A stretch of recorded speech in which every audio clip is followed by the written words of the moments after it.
Also coming out of this morning's budget wrap-up, a cautionary note to those turning first to foreigners to work locally. With that angle, we go now to a report from our Carla Palmer. According to Prime Minister the Honorable Philip Davis, the government's 2023-2024 budget is a reflection of a sustained effort to arrest the country from falling over a fiscal cliff and is touting continued success in this endeavor as a financial jurisdiction.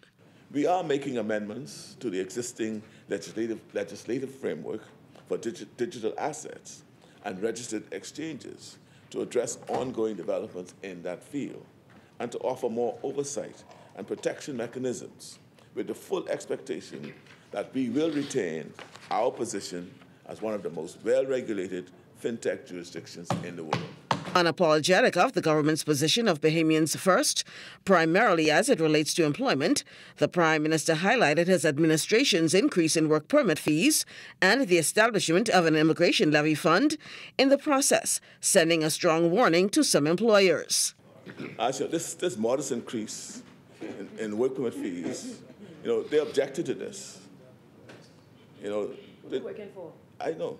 They opposed making it more costly, This is what they did. They opposed making it more costly for people who want to hire foreigners to come to this country to work. Wow. We accept commercial enterprises.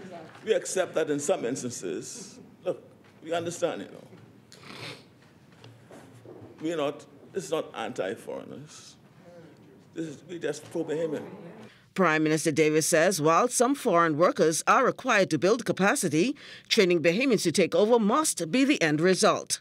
I want to make it clear to employers that in these instances, we expect a Bahamian to understand, to understudy, and be trained for that position. The Department of Immigration, and by extension, the government, should not find itself. Let me repeat this, right? The Department of Immigration, and by extension the government, should not find itself in a position where an employer is asking to renew a work permit after 10 or 15 years.